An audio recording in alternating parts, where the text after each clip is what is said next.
Fala rapaziada, mais um vídeo aqui na TV Alviverde, trazendo aí um recorte do canal do Thiago Leifert, falando sobre esse empate entre Corinthians e Palmeiras, né, onde eu sinceramente, palmeirense, né, óbvio, fiquei com uma sensação aí de derrota, né, não foi derrota, mas a sensação que eu fiquei foi de derrota, porque com 2 a mais, o Palmeiras não conseguiu criar muita coisa, né, não conseguia quebrar aquela linha ali do Corinthians, que com 2 jogadores a menos se enfiou ali na frente da área, né? E fizeram uma barreira e o Palmeiras não conseguia quebrar essa linha. Muitas vezes o Alan foi acionado, o Alan começou a jogar com 20 minutos do segundo tempo, porque no primeiro tempo ele não conseguiu passar por ninguém, não tentou também. Então eu não sei o que acontece com o Alan do Palmeiras, né? Ele sabe que ele consegue, mas ele não se esforça, não tenta passar ali pela zaga. Aí no segundo tempo ele tentou. Mas vamos ver o que o Thiago falou aí sobre esse empate entre Corinthians e Palmeiras, um empate com 2 expulsos e muita treta. Solta aí pra gente assistir, Batata. 0-0, no primeiro tempo, só no primeiro tempo, tá? 21 faltas. E nenhuma finalização no gol do Palmeiras e uma só do Corinthians. No primeiro tempo, 21 faltas. Dá pra jogar, dá pra assistir futebol assim? Muito parte dos jogadores. Os jogadores também, cara, pelo não amor de ajudam Deus, em nada. Cara. Não ajudam. Porra, não ajudam em nada, só atrapalham, tá toda hora alguém simulando, toda hora alguém conversando, antijogo, perguntando coisa, apontando pra lá. E aquela falta lá na bandeira lá, não sei o quê. O Palmeiras se sente muito confortável jogando fora de casa porque faz isso. Entrega a bola ao adversário com muita frequência, se sente muito confortável sem a bola e depois às vezes faz uma ligação daquela direta, raspadinha de cabeça do Flaco, chutão do Carlos Miguel e segura a bola lá na frente, ou então uma escapada pelo Alan, com o Alan pelas pontas. Então o Palmeiras foi para jogar contra o Corinthians desse jeito. Tá na casa do adversário, falou, cara, vamos jogar com uma bola, deixa eles tentarem, quando eles derem uma bobeada a gente dá uma estocadinha lá e tenta chegar no gol. E aí eu fiquei com a sensação, Canedinho, a mesma que eu tive na final da Libertadores entre Botafogo e Atlético Mineiro. Que o Galo foi jogar também no contra-ataque, o Botafogo era um time muito superior, só que quando o Botafogo tem um expulso com 1 minuto de jogo, o Galo não sabia o que fazer. E depois a gente foi ver entrevistas de jogadores falando que realmente foi isso que aconteceu, o Galo não sabia o que fazer. E eu fiquei com a impressão de que o Palmeiras, depois de ter superioridade numérica, não estava preparado para esse jogo. Um jogo mais propositivo, um jogo mais para frente, tanto que o contra-ataque que eles tomam do Yuri não existe. Não existe aquilo. Você com 2 jogadores a mais tomar um contra-ataque daquele lá. Não pode, pô. Isso aí é absurdo. Então o Palmeiras para mim não estava preparado. E aí faz falta o Abel, porque o João Martins estava lá, cheio de assistente, cada hora estava um gritando, mas aí faz diferença você ter o seu treinador. Você tem que ter o seu treinador. Por mais que ele se comunique, pode ser que ele tenha mandado um SMS, pode ser que ele tenha falado no ouvido do João Martins, você não ter o seu treinador ali para ter uma sacada e resolver o problema, faz diferença. O Abel tomou 8 jogos de suspensão, já cumpriu 2. Vi que muitos torcedores reclamaram dessa punição. A Leila soltou nota reclamando da punição. Eu amo o Abel, mas eu acho a punição justa. O Abel é um dos treinadores mais mal educados da história do futebol brasileiro. Ele xinga o juiz o tempo inteiro, inclusive quando ele não tem razão. Ele ofende o árbitro quase todo o jogo, ele e os assistentes dele. Se você ficar ouvindo o microfone, ouvir o jogo de fone, você vai se F, ó, pá, vai se F, pá, o tempo inteiro com todos os árbitros, inclusive quando o Abel tá errado na marcação. E ele tem 14 expulsões, eu acho, já, desde que ele chegou. Pô, não dá, meu. Não dá. Não é uma questão de ser bom exemplo ou mau exemplo, é uma questão de se comportar e aceitar o jogo. Ou vira árbitro. Se você acha que você é tão superior à arbitragem, e eles têm os problemas deles, beleza, mas, pô, vira juiz, não é possível. Dorival também é mal educado, estava cada vez mais no Corinthians. Eu trabalhei como repórter com um cara chamado Marcelo Veiga, ele já faleceu, ele era treinador do Bragantino. Pô, era inacreditável o que ele falava pro juiz, cara. São ofensas muito pesadas. Eu trabalhei como repórter com um cara chamado Marcelo Veiga, ele já faleceu, ele era treinador do Bragantino. Pô, era inacreditável o que ele falava pro juiz, cara. São ofensas muito pesadas. Então, eu apesar de eu amar o Abel, eu acho que serve como uma lição para ele, que ele tem que parar de ser expulso. Vale pro Zubeldia também, o Zubeldia é um surtado. O Zubeldia era, a cada 3 jogos ele cumpria 2 de suspensão no São Paulo e atrapalha, pô, você não ter o seu treinador lá. Diniz também ontem tava... Diniz também. Muricy era grosseiro, o Muricy era mais grosseiro com os jogadores, até menos com a arbitragem. O Mano Menezes vive expulso também. Então, cara,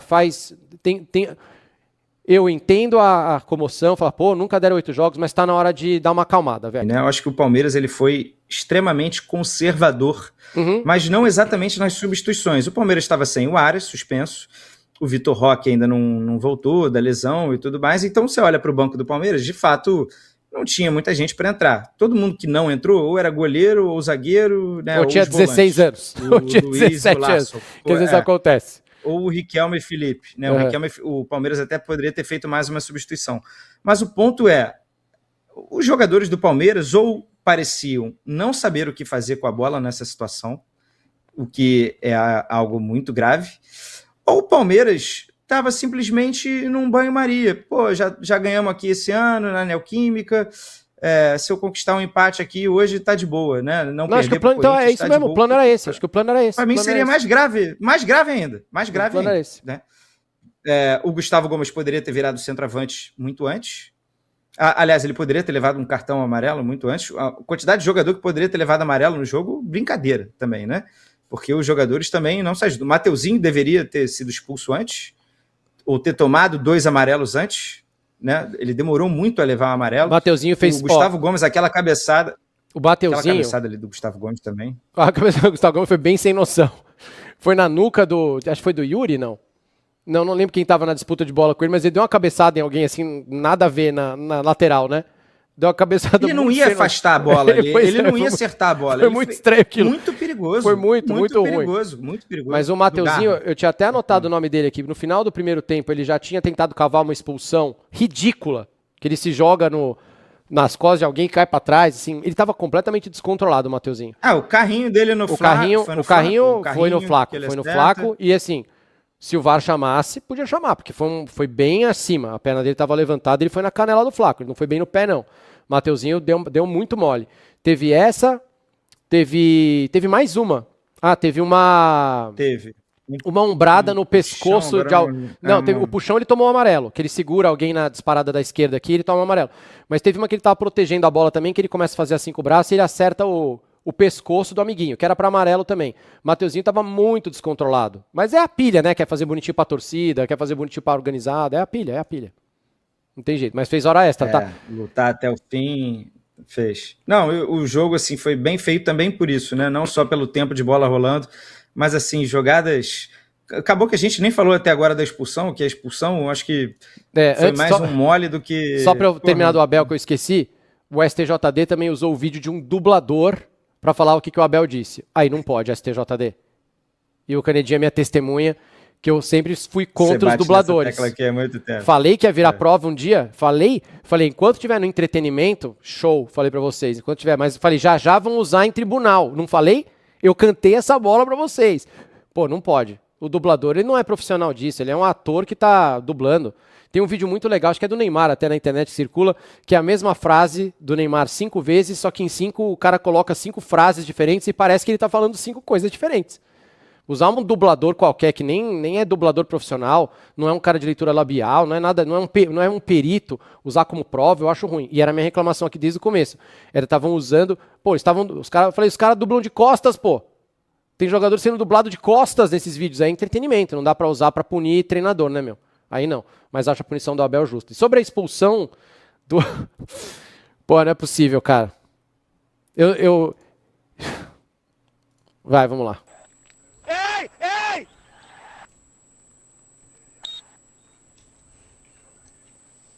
Atenção, pós-disputa com o Andrés, tudo ok, tá? Aqui, não fala comigo não, irmão.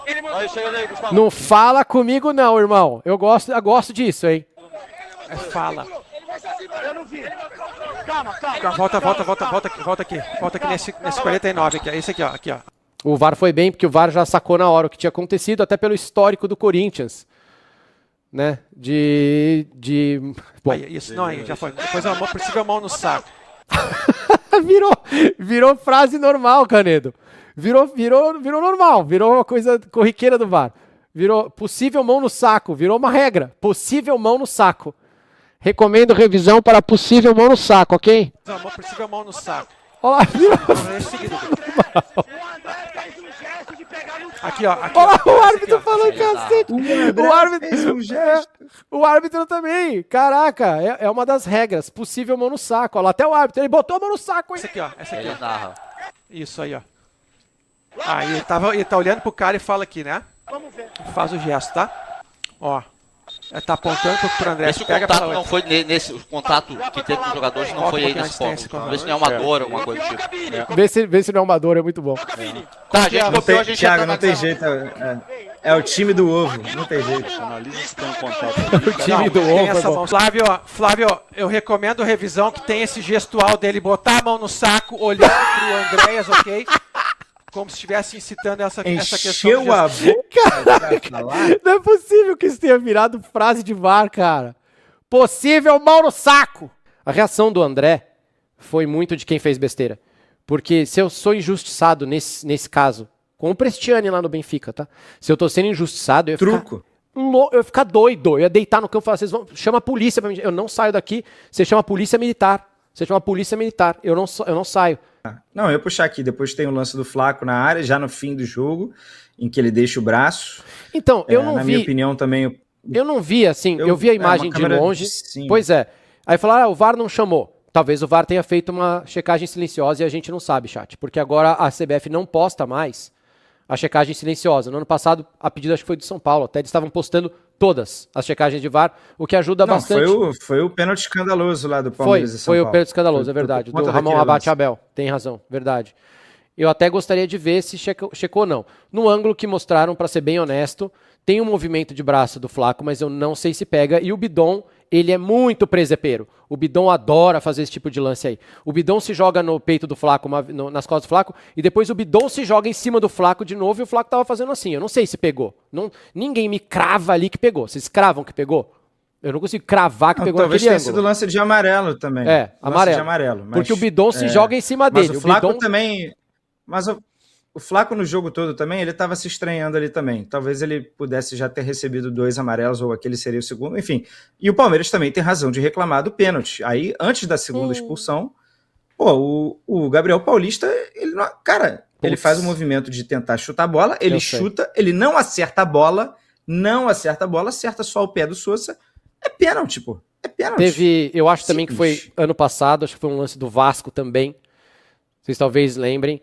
E eu falei a mesma coisa que eu vou falar agora. Esse tipo de lance, esse tipo de lance, que o zagueiro vai chutar uma bola de baixo para cima e o atacante vem para disputar com ele e ele acaba chutando o atacante, é pênalti na cabeça dos árbitros, todos eles marcam, mas eu fico sempre muito em dúvida, meu. Porque eu sei que eu fico em dúvida, Se tivesse cara. tocado a bola junto, Putz, tudo bem, cara. Então é muito difícil, é muito na fração de segundo. Porque o Gabriel já tá chutando e o Sousa vai na bola exatamente para ser chutado, certo? Ele coloca o pé na frente para ele ser chutado. É igual, eu teve um lance também outro dia desse que o zagueiro domina a bola no chão, ele arma para chutar, quando ele tá quase pegando na bola, um atacante se joga na frente, lembra? E ele acaba chutando o atacante. É falta do atacante ou é pênalti? Entendeu? A bola, o cara tá tirando a bola, ele não tem o domínio. É que nesse caso, E aí? quem toca na bola é o Sousa. Não, quem toca na bola é o Sousa. Antes. Então, ao tocar na bola, estabelece-se que A bola era o do Sousa Sousa. é ququem tem a posse de bola, entre aspas. Exato, é isso. Esse eu acho um lance muito chato, tá? O VAR deveria ter chamado para o juiz decidir, caso ele não tenha visto.